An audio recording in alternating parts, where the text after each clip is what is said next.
Hey guys, welcome back to our channel. ఒక book, అందులో ఎవరి పేరు రాస్తే వాళ్ళు ఖచ్చితంగా చనిపోతారు.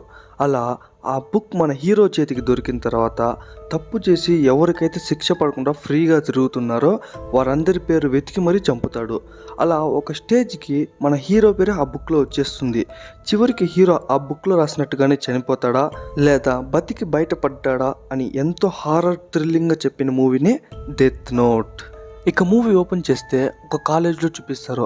అక్కడ అందరూ గేమ్స్ అని స్పోర్ట్స్ అని ఆడుతూ ఉంటే ఒక స్టూడెంట్ మాత్రం సీరియస్గా కూర్చొని రాస్తున్నట్టు ఉంటాడు.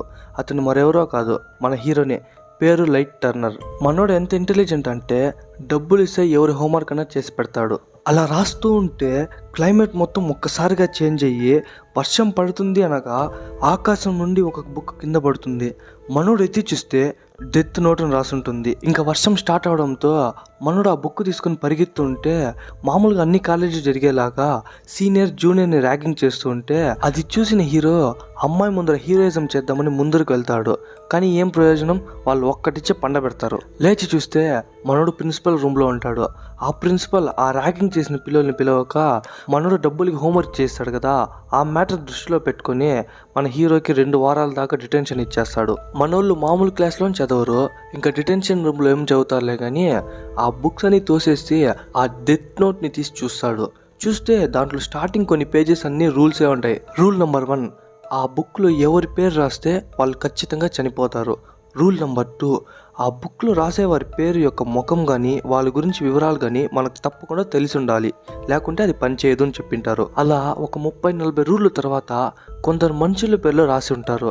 దాని తర్వాత ఇంకా మిగిలిన పేజీలన్నీ ఖాళీనే. ఆ బుక్ని చూస్తూ ఉంటే టక్కున లైట్లు మొత్తం ఆఫ్ అయిపోతుంది. అదే కాకుండా ఏదో సౌండ్ వెనకాల నుండి రావడంతో నిదానంగా వెనక్కిపోయి చూస్తే ఏదో ఒక ఆకారం నిదానంగా పైకి లేస్తుంది. ఒక్కసారిగా మన హీరో వైపు తిరగడంతో మనోడు భయంతో బయట పరిగెత్తాం అనుకుంటే డోర్ ఆటోమేటిక్గా లాక్ అయిపోతుంది. సో భయంతో ఒక టేబుల్ కింద దాక్కుంటాడు. ఒక 10 నిమిషాల తర్వాత బయట వచ్చి చూస్తే ఆ టేబుల్ అన్ని ఎట్లంటే అట్లా గందరగోళంగా ఉంది. లేదు ఇదంతా కళ అని కొట్టుకుంటుంటే వెనకాల నుంచి ఒక వాయిస్ వినిపిస్తుంది. నువ్వు చెప్పేది కరెక్టే, కలే, ఇదంతా కలే, నీ కళలో నువ్వే హీరో అయ్యుండల్లా. మరి వీడెవడని బయట చూపిస్తుంది. చూస్తే వాడెవడో కాదు, నిన్న హీరోని ర్యాగింగ్లో కొట్టిన పిల్లోడే. ఇప్పుడు ఇంకో అమ్మాయిని సతాయిస్తా ఉంటాడు. జస్ట్ వాడి పేరు రాసి ఆ అమ్మాయికి హెల్ప్ చేయని చెప్తుంది. అలాగే వాడు ఎలా చనిపోవాలని రాయాలనుకుంటే రాయొచ్చు అని చెప్తాడు. మనోడు కూడా వాడి పేరు రాసి వాని తల తెగి కింద పడిపోవాలని రాస్తాడు. అలాగే కింద చూపిస్తాడు. ఒక పిల్లోడు బాస్కెట్ బాల్ ఆడుతూ కింద పోతా ఉంటే ఆ బాల్ కింద ఉన్న సామాన్లకు తగిలి రోడ్డు మీదకి వెళ్తే వాడు కూడా రోడ్డు మీదకి పోతే దాన్ని చూసి ఒక కారు ఇంకో కార్ని ఢీకొని ఆ కార్ పైన ఉన్న నిచ్చెన లూజ్ అయ్యి ఆ పిల్లోడు తలనే లేపేస్తుంది. మనోడు భయంతో లోపలికి వచ్చేస్తే చూడు, అది చూసేదానికి హత్యలా లేదు, ఏదో నేచురల్ కోఇన్సిడెంట్ వల్ల చనిపోయినాడు అని చెప్పుకుంటారు. నీకింకా భయంగా ఉంటే ఆ బుక్ని 7 రోజుల పాటు నువ్వు ముట్టకుండా ఒక ప్రదేశంలో వదిలి 8వ రోజు నేనే కొత్త ఓనర్ని వెతుక్కుంటా అని చెప్పి మాయమైపోతుంది. ఆ రోజు నైట్ హీరో వాళ్ళ ఇంట్లో చూపిస్తే హీరో వాళ్ళ నాన్న డిన్నర్ చేస్తున్నట్టు చూపిస్తాడు. హీరోకి ఎప్పుడు వాళ్ళ నాన్న మీద కొంచెం కోపం ఉండనే ఉంటుంది. ఎందుకంటే వాళ్ళమ్మ ఇప్పుడే రీసెంట్గా చనిపోయి ఉంటుంది. వాళ్ళమ్మని చంపిన కిల్లర్ వాడి ఇన్ఫ్లుయెన్స్తో జైలు నుండి బయటకు వచ్చింటాడు. వాళ్ళ నాన్న పోలీస్ ఆఫీసర్గా ఏమీ చేయలేకపోయాడని హీరోకి ఎప్పుడు వాళ్ళ నాన్న పైన కొంచెం కోపం ఉంటుంది. ఇప్పుడు కూడా ఆ కోపంతోనే డిన్నర్ మధ్యలోనే లేచి తన రూమ్కి వెళ్ళిపోతాడు. మళ్ళీ ఆ బుక్లోని రూల్స్ అని చదువుతూ ఉంటే మధ్యలో రయూక్ని నమ్మద్దండి, వాడు మంచోడు కాదు, చెడ్డోడు కాదు, మీ మిత్రుడు అస్సలు కాదు అని రాసింటుంది. ఇంకా ఆ బుక్ని చూస్తూ ఉంటే టక్కున లైట్లు మొత్తం ఆఫ్ అవుతుంది. ఏం రా నిల్చుకొని చూస్తూ ఉంటే వెనకాలే ఆకారం లోడుగా ఉంటుంది. దాని పేరే రయూక్ అంటే. అప్పుడు హీరో రైక్ని చూసి అడుగుతాడు, మనం ఒక మనిషి ఎలా చనిపోవాలో కూడా రాయొచ్చా అంటే రాయొచ్చు, ప్రతిదానికి ఒక లిమిట్ ఉంది. ఒక మనిషి పేరు రాసి వాడు నువ్వు ఏ పని చెప్పినా ఆ పని చేస్తాడు. కానీ నీ పని పూర్తయినా పూర్తి అవ్వకపోయినా వాడు 2 రోజుల్లో ఖచ్చితంగా చనిపోతాడు. అలాగే రూల్ నెంబర్ 28, ఒక మనిషి చనిపోయినాడంటే దానికి ఖచ్చితంగా లాజిక్ ఉంటుంది. అది ఎట్లా అంటే ఒక బాత్రూంలో ఒక మొసలు వచ్చి ఆ మనిషిని చెప్పిందంటే అది నమ్మలేం కదా. సో అలాగంతా జరగదు. అవును, నన్నే ఎందుకు సెలెక్ట్ చేశారంటే లాస్ట్ ఓనర్ చనిపోయా, అందుకే నీ దగ్గరికి ఆ బుక్ వచ్చింది. నీకు ఇప్పుడు కూడా వద్దంటే ఏమీ లేదు. ఆ బుక్ ఒక చోట 7 days నువ్వు ముట్టకుండా పెట్టేస్తే నెక్స్ట్ డే నేనే ఒక కొత్త ఓనర్ని వెతుక్కుంటా అని చెప్తుంది. అవును, ఆ బుక్ ఎక్కడి నుంచి వచ్చింది అని అడిగితే, అర్రే ఇంత పవర్ఫుల్ వెపన్ చేతిలో పెట్టుకొని కూడా ఊరికే నసపెడతానావే, నీ పాత పగలు నీకు నచ్చిన వాళ్ళ పేర్లంతా రాసి చంపే అని రెచ్చగొడుతుంది. మనోడు కోపంగా లోపలికి వచ్చి బుక్ ఓపెన్ చేసి కూర్చుంటాడు. మనోడికి మెదులుతుందంట ఒకటి పేరే, వాళ్ళ అమ్మని చంపిన వాడి పేరే. వాడి ఫోటో వాడి పూర్తి పేరు కనుక్కొని వాడు ఎలా చావాలో కూడా రాసి పెట్టేసి గమ్మున పనుకునేస్తాడు. ఇక్కడ హీరో వాళ్ళ అమ్మని చంపినని చూపిస్తారు. వాడు మాత్రం వాళ్ళ ఫ్రెండ్స్తో పార్టీ చేసుకుని ఎంజాయ్ చేస్తుంటే హీరో రాసినట్టుగానే వాడు ఫోర్కులు గుచ్చుకుని చనిపోతాడు. ఆ కిల్లర్ చనిపోయిన విషయం హీరో వాళ్ళ నాన్నకు తెలిసి హీరోకి చెప్తాడు. అలాగే మీ అమ్మ ఎప్పుడు చెప్తుండేదిరా, కర్మ అనేది మనం ఏం చేస్తామో అదే మనకు తిరిగి వస్తుందని చెప్పి ఏదో సాధించినట్టు ఫీల్ అయ్యి వెళ్ళిపోతాడు. నెక్స్ట్ డే మనోడు ఆ బుక్ తీసుకుపోయి కాలేజీలో చదువుతూ ఉంటే ఒక అమ్మాయి వాలంటరీగా వచ్చి తనని ఇంట్రడ్యూస్ చేసుకుంటుంది. అలా మాట్లాడుతూ, అవును ఏంది బుక్ని ఎత్తి చూస్తే డెత్ నోట్ అని ఉంటుంది, ఎందుకు ఇది అడిగినప్పుడు ఇక్కడంతా చెప్పకూడదు, ఇంకో రూమ్కి పిలుచుకోమని చెప్దాం అనుకుంటే ముందరే ఆ రయ్యుకి నిలబడుకో ఉంటాడు. మనోడు భయపడే చూసి తను కూడా తిరిగి చూస్తే అక్కడ ఎవ్వరు ఉండరు. అదేమిటంటే ఆ బుక్ ఓనర్ మాత్రమే ఆ రయ్యుకి చూడగలరు. తను ఇంకా హీరోని పిచ్చోడని డిసైడ్ చేస్తుంది. అప్పుడు చెప్తాడు హీరో, ఇది ఒక డెత్ బుక్, ఇందులో ఎవరి పేరు రాస్తే వాళ్ళు ఖచ్చితంగా చనిపోతారని చెప్తే కూడా తను నమ్మదు. సో ఎలాగైనా తనకు ప్రూవ్ చేయాలని ల్యాప్టాప్ తీసి దాంట్లో లైవ్ క్రైమ్స్ అని కొడతాడు. అందులో ఒక క్రిమినల్ ఒక లేడీ పైన గన్ పెట్టుకుని బెదిరిస్తూ ఉంటే మనోడు దాన్ని చూసి ఏమో కింద బుక్లో రాసినట్టు చూపిస్తారు. కొంతసేపు తర్వాత ఆ లేడీని బెదిరిస్తున్న క్రిమినల్ ఒక్కసారిగా ఆ లేడీని వదిలేసి విచిత్రంగా సల్యూట్ పెడుతూ ఉంటే ఒక పోలీస్ ట్రక్ వాడిని గుద్ది చంపేస్తుంది. అప్పుడు హీరో వాడు రాసిన బుక్ చూపిస్తే మనోడు ఎలాగైతే రాశాడో వాడు సేమ్ అలాగే చనిపోయింటాడు.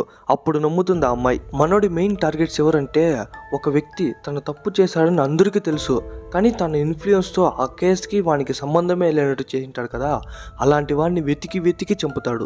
ఒక రోజుకి ఎన్నో హత్యలు జరుగుతాయి. అవన్నీ మనోళ్ళు చేసిందే కాదు కదా.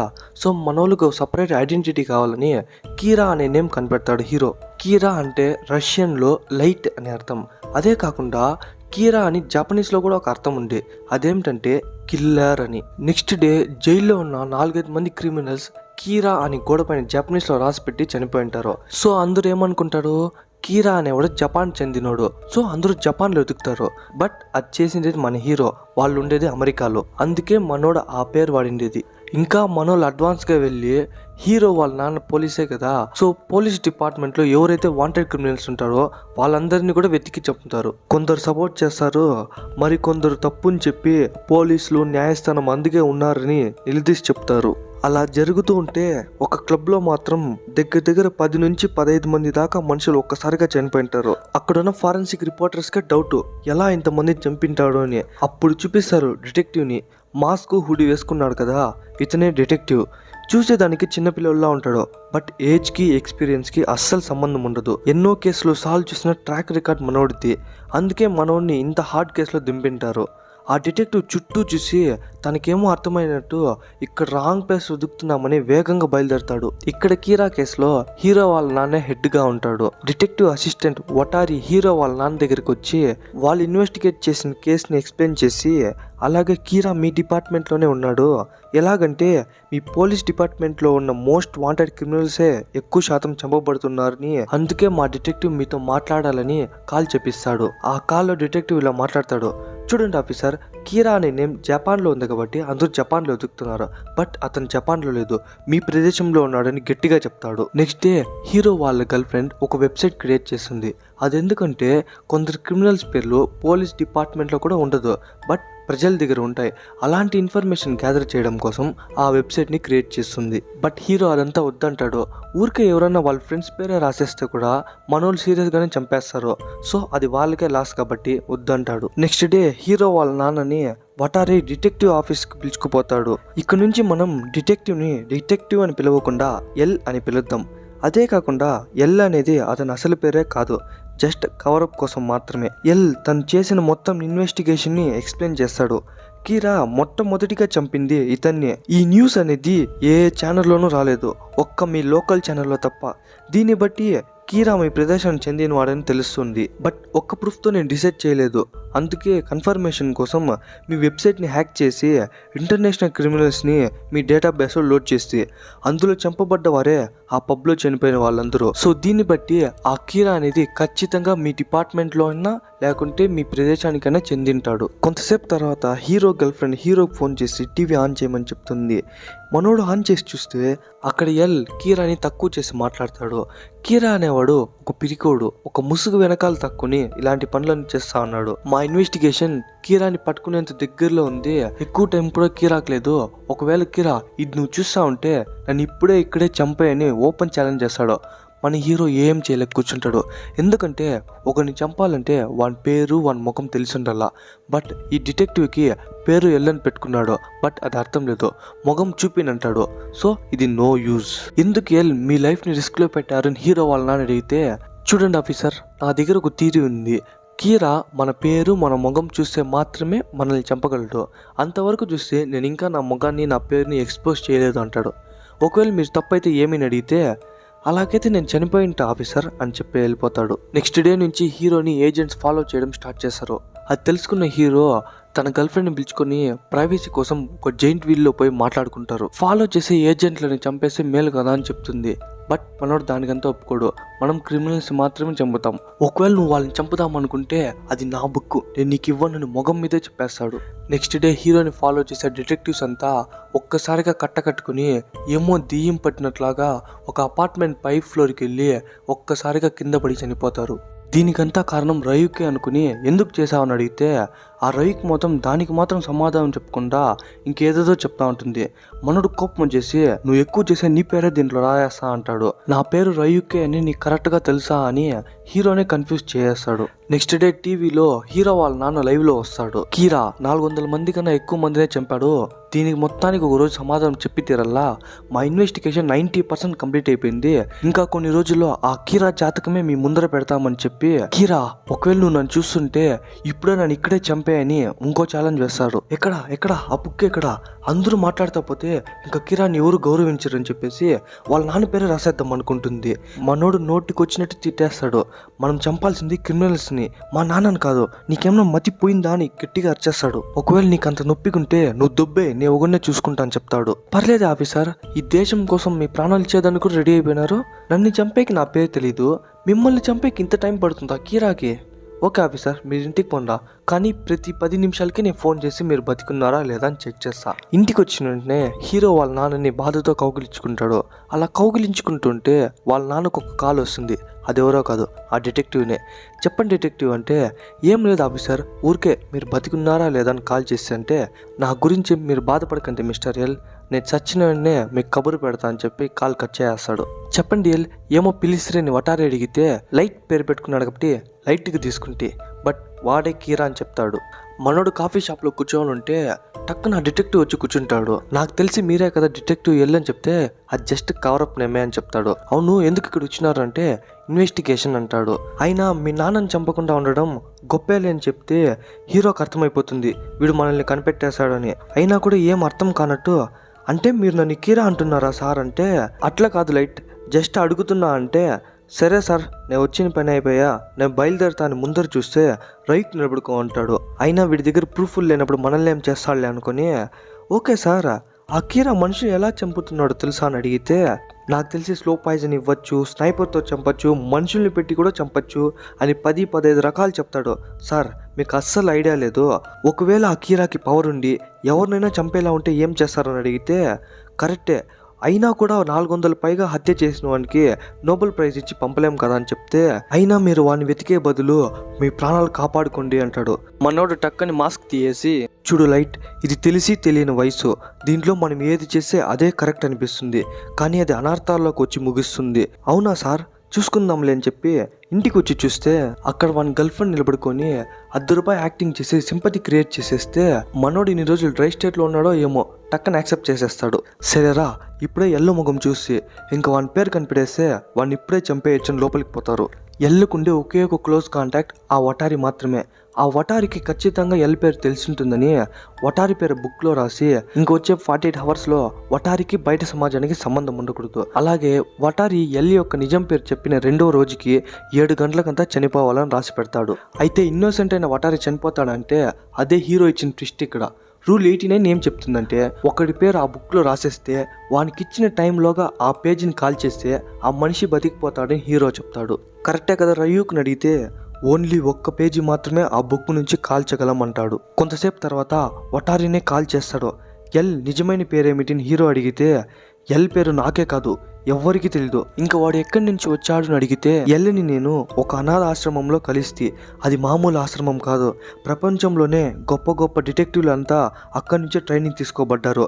ఎల్ అక్కడ 6 ఏళ్ళకే చేరారు. సరే అయితే దానికి ముందు వాని పేరు ఏదో ఒకటి ఉంటుంది కదా, అదేమీ అడిగితే అది ఓన్లీ అక్కడున్న డాక్యుమెంట్స్లో మాత్రమే ఉంటుంది అని చెప్తాడు.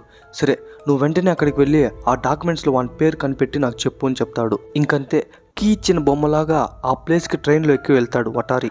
టైంకి ఎల్ దగ్గర వచ్చేస్తాడు వటారి.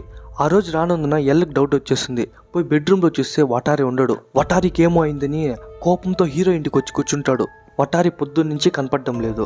నాకు ఊహ తెలిసినప్పటి నుంచి ఒక్కరోజు కానీ చెప్పా పెట్టకుండా ఎక్కడా వటారి వెళ్ళాడు. సరే వటారిని కూడా వెతుకుదామంటే చూడండి ఆఫీసర్, మీరు నమ్ముతారు నమ్మరు, మీ కొడుకే కీరా హీరో వాళ్ళ నానికి ఏం అర్థం కాదు. నీకేం కావాలా వటారికి మాత్రం ఏమన్నా అయిందంటే ఎవరు ప్రాణాలతో ఉండరని బెదిరిస్తా ఉంటే మీరు మీ లిమిట్స్ని దాటుతున్నారు ఎల్లని చెప్తే నా దగ్గర వారంటీ ఉంది, మీ ఇల్లుని సెర్చ్ చేస్తా అని మొత్తం సెర్చ్ చేపిస్తాడు. వెనకాల హీరో వాళ్ళ గర్ల్ ఫ్రెండ్ చాటుగా వీళ్ళు మాట్లాడేదంతా వింటా ఉంటుంది. ఈ సైకో రయూకో పక్క ఈ గొడవల్లో నా బుక్ కన్నా దొరికిందంటే ఇంకో ఓనర్ దొరికినప్పుడు ఫస్ట్ నీ పేరే రాసి చంపిస్తా అని చెప్తుంది. నెక్స్ట్ డే హీరోని వటారికి కాల్ చేసి ఇంకా ఎంతసేపు అడిగితే ఇంకొన్ని గంటల్లో మీకు పేరు చెప్పేస్తా అని చెప్తాడు. కానీ అప్పటి నుంచి లైట్ యొక్క ప్రతి మూమెంట్ పోలీస్ వాళ్ళు అబ్జర్వ్ చేస్తానే ఉంటారు. కాలేజీకి పోతే హీరో వాళ్ళ గర్ల్ ఫ్రెండ్ దగ్గరే ఆ బుక్ ఉందని చెప్తుంది. వాళ్ళు మనల్ని ఫాలో చేసి వదలరు, సో వాళ్ళు మొత్తాన్ని కలిపి మనం ఒక్కసారి ఇద్దాం, దాని ముందు నువ్వు నా మాట వింటే చాలు అని చెప్తుంది.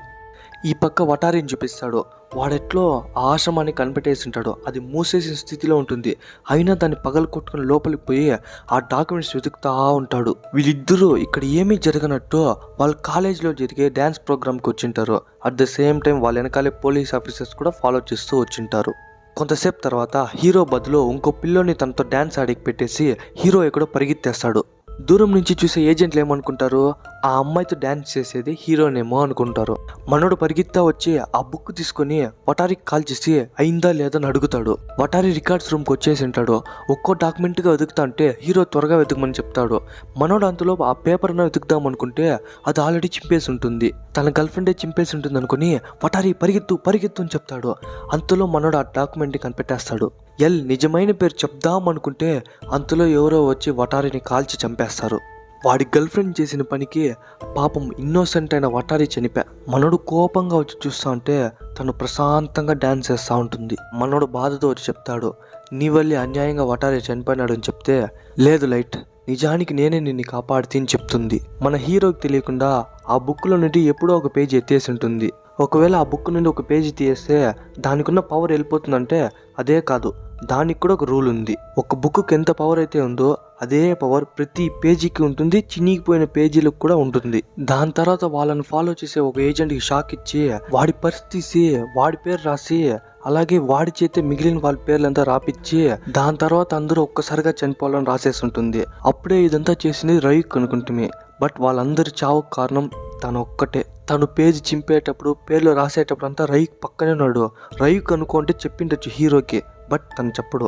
వాడి క్యారెక్టర్ ఎలాంటిదంటే మహేష్ బాబు తీసిన స్పైడర్ మూవీలో విలన్ ఉంటాడు కదా, అలాంటి క్యారెక్టర్ ఉంది. ఎంతమంది చేస్తే అంత హ్యాపీ అనమాట. దీనికి ఫస్ట్ ఇంకానే ఆ బుక్ పైన కన్ను, అందుకే ఇదంతా చేసి నేను చెప్పి మర్యాదగా నా బుక్ తెచ్చి నా చేతికి ఇచ్చేయని చెప్తుంది. నేను సచ్చినా ఆ పని చేయను అని చెప్తాడు. అంటే నువ్వు లాస్ట్ ఎంట్రీ చదవలేదు కదా అంటుంది. ఆ లాస్ట్ ఎంట్రీ ఏమిటంటే ఈరోజు అర్ధరాత్రి లోపే హీరోకి ఆ బుక్కి సంబంధం లేదని మనస్ఫూర్తిగా ఇవ్వకపోతే తను అక్కడే గుండాకి చనిపోవాలని రాసింటుంది. ఆ బుక్ నాకు సొంతమైన మరుక్షణమే నీ పేజీ కాల్ చేస్తా, అందుకే వటారిని చనిపోయేదానికి వదిలితే అని చెప్తుంది. ఇప్పుడు మూసుకొని పోయి నా బుక్ నాకు తెచ్చి అని చెప్తుంది. వటారి చనిపోయిన విషయం ఎల్లుకి తెలుస్తుంది. బాధో పక్క ఇంకో పక్క విపరీతమైన కోపము. సో వెంటనే ఒక గన్ ఎత్తుకుని కార్ వేసుకొని ఓన్ పోతాడు. ఆ డాన్స్ పార్టీలో హీరో లేదని ఏజెంట్లు కనిపెట్టేస్తారు.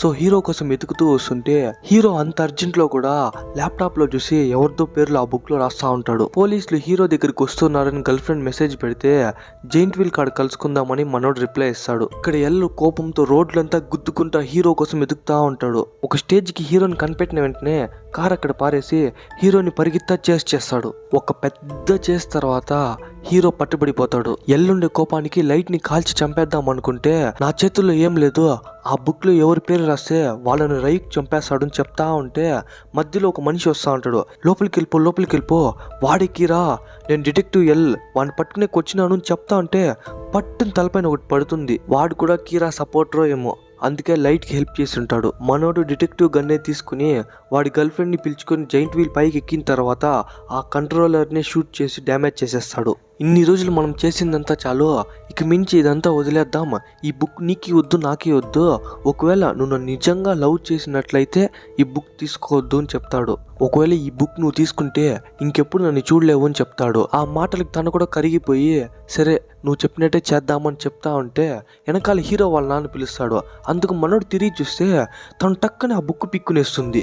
మనోడు ఎక్స్ప్రెషన్ చూడల్లా, దానికి అర్థం ఏమిటంటే మనోడు ఎంత కన్విన్స్ చేసి తను కన్విన్స్ కాకుండా ఆ బుక్ తీసుకుంటే అప్పుడు తను చనిపోవాలని రాసింటాడు. అందులో రాసినట్టుగానే వాడి గర్ల్ ఫ్రెండ్ని చంపడానికి రయుకు వచ్చి ఆ జైంట్ వేల్ని పడగొడతాడు. తను కింద పడిపోతా ఉంటే హీరో పడిపోకుండా పట్టుకుంటాడు.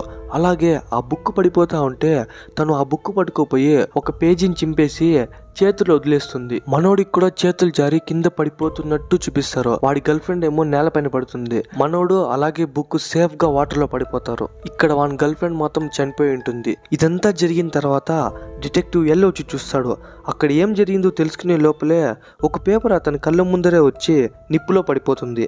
దాంట్లో లైట్ టర్నర్ ఈరోజు రాత్రి లోపల చనిపోవాలని రాసి ఉంటుంది. ఇదంతా జరిగిన తర్వాత ఆ డెత్ నోట్ ని ఎవరో ఎత్తుకుని పోతున్నట్టు చూపిస్తారు. ఇదంతా జరిగిన 2 రోజుల తర్వాత డిటెక్టివ్ ఎల్ని చూపిస్తారు. వాళ్ళ హయ్యర్ ఆఫీసర్ చెప్తాడు, గత 2 రోజుల్లోనే 4 మర్డర్లు జరిగింది, ఇప్పుడు దాన్ని ఎవరిపైన వేసావంటే లైటే కదా కీరా అని చెప్తే లైట్ కోమాలోకి పోయి 2 రోజులైంది, నువ్వు ఇన్ని రోజులు చేసిన పనికి నేను బొక్కలో వేయలేదని సంతోషించు అని చెప్పి పంపించేస్తారు. అప్పుడే ఆ డెత్ బుక్ నెత్తుకున్నోడు వచ్చి ఆ బుక్ ని హీరో పైన పెట్టేసి వెళ్ళిపోతాడు. ఇక్కడ డిటెక్టివ్ ఎల్ ఫ్లైట్ ఎక్కి పోదాం అనుకుంటే అప్పుడు హీరో చెప్పిన మాటలన్నీ గుర్తొస్తుంది. నేనేం చేయలేదు, అంతా ఆ బుక్కే చేపిస్తుంది, ఆ రయ్యుకే సంబంధం అని చెప్తా అంటే అప్పుడు మనోడికి మొత్తం అర్థమవుతుంది. వెంటనే ఫారెన్సిక్ రిపోర్టర్స్ కి ఫోన్ చేసి లైట్ వాళ్ళ ఇంట్లో ఏమన్నా బుక్ దొరికిందా అంటారు. వాళ్ళు ఏమి దొరకలేదని చెప్తే సరే వాడి గర్ల్ ఫ్రెండ్ ఇంట్లో ఏమన్నా దొరికిందా అంటే వాళ్ళేమో చెప్పినట్టు మనకు చూపిస్తారు. వెంటనే ఎల్ ఫ్లైట్ ని ఆపిచ్చేసి ఎక్కడో బయలుదేరతాడు. మనోడు కళ్ళు తెరిచి చూస్తే బుక్ ముందరుంటుంది. ఎవరో రావడం చూసి మనోడు ఆ బుక్ ని ఎత్తే దిండు కింద పెట్టుకుంటాడు. వచ్చింది మరెవరో కాదు, హీరో వాళ్ళ నాన్నే. చూడు లైట్, ఎల్ చెప్పినట్టు నువ్వే కదా కీరా, అసలు నీ ఫస్ట్ మర్డర్ వీడే కాదు వీడు అని చూపిస్తాడు. అదెవరంటే వాళ్ళ అమ్మని చంపిన కిల్లర్. ఇదంతా ఒకటిగా ఆలోచించినప్పుడు తెలిసింది, నువ్వే కదా కీరా అని అడుగుతాడు. సరే నువ్వు మాత్రం ఎలా బతికితివి, అలాగే నువ్వు కోమాలో ఉన్న రోజులంతా ఎవరు హత్యలు చేసింది అని అడుగుతాడు. అప్పుడు చెప్తాడు హీరో ఫ్లాష్ బ్యాక్. అది జైంట్ వీల్కి రాకముందు మనోడిని పోలీసులు వెతుకుతా ఉంటే మనోడు అర్జెంటుగా ల్యాప్టాప్ చూసి రాస్తా అన్నాడు కదా, ఫస్ట్ వీడే డాక్టర్. వీడు వాళ్ళ హాస్పిటల్లో ఉన్న లేడీ స్టాఫ్ని అలాగే లేడీ పేషెంట్స్ని సెక్సువల్ హరాస్ చేసేవాడు. సో జైంట్ వీల్ పడిపోయేటప్పుడు వీడు లైట్ని కాపాడి 2 రోజులు లేకుండా కోమాకి పంపించాలి. అలాగే 2వ రోజు వాడు సూసైడ్ చేసుకొని చనిపోవాలని రాసింటాడు. అలాగే వీడు 2వ వాడు, వీడు చిన్నపిల్లల్ని చైల్డ్ అబ్యూస్ చేసేవాడు. వీడు నేను పడిన వాటర్ నుంచి ఆ డెత్ బుక్ని తీసుకొని డైలీ నైట్ న్యూస్లో కనిపించే క్రిమినల్స్ పేరు ఆ బుక్లో రాసి చంపల్లా. అలాగే 2వ రోజు చివరి క్షణాల్లో ఆ బుక్ని హీరోకి ఇచ్చేసి సూసైడ్ చేసుకుని చనిపోవాలని రాసింటాడు. ఇంకా చివరిగా హీరో గర్ల్ ఫ్రెండ్ వాడి మాట వినకుండా ఆ బుక్ని లాక్కుంటే అకస్మాత్తుగా ఆ జైంట్ వీల్ కూలిపోవాలి. అలాగే వాడి గర్ల్ ఫ్రెండ్ పడిపోతూ హీరో చనిపోవాలా అని రాసిన పేపర్ని లాగేసి కింద పడి అక్కడే చనిపోవాలి. అలాగే ఆ పేపర్ వెళ్ళి నిప్పులో పడి కాలిపోవాలని ఒక మాస్టర్ ప్లాన్ ఎక్స్ప్లెయిన్ చేస్తాడు. ఇక్కడ డిటెక్టివ్ ఎల్ ఫ్లైట్ని ఆపేసి హీరో వాళ్ళ గర్ల్ ఫ్రెండ్ ఇంటికి వస్తాడు. అక్కడ వచ్చి మొత్తం చెక్ చేస్తే ఒకే ఒక పేపర్ మాత్రం దొరుకుతుంది. ఆ పేపర్ ఎత్తి చూస్తే దాంట్లో ఏజెంట్స్ పేరంతా రాసి ఉంటుంది. డిటెక్టివ్ ఎల్కి అర్థమైపోతుంది ఇదే ఆ బుక్లోని పేపర్ అని. ఆ డిటెక్టివ్ వటారిని మనసులో తలుచుకొని ముందర హీరో ఫోటో పెట్టుకుని ఆ పేపర్లో ఎవరి పేరో రాస్తున్నట్టు చూపిస్తారు. అంతే, ఇక్కడికి మూవీ ఎండ్ అయిపోతుంది. నాకు తెలిసి ఆ డిటెక్టివ్ ఎల్ హీరో పేరే రాసింటాడు. హీరో చనిపోయిన తర్వాత ఆ పేపర్ ఎత్తుకొని పోయి వాళ్ళ హయ్యర్ అథారిటీస్కి ఇచ్చి వాడు చేసిన ఇన్వెస్టిగేషన్ అంతా కరెక్ట్ అని ప్రూవ్ చేసుకోవచ్చు అని నా అజంప్షన్ అంతే. ఒకవేళ మీరేమనుకుంటున్నారో కమెంట్స్లో మెన్షన్ చేయండి. అలాగే మీకు ఇలాంటి మూవీస్ మరిన్ని కావాలంటే మర్చిపోకుండా సబ్స్క్రైబ్ బటన్ ట్యాప్ చేయండి. ఓకే గాయ్స్, ఇంకో మూవీలో కలుద్దాం.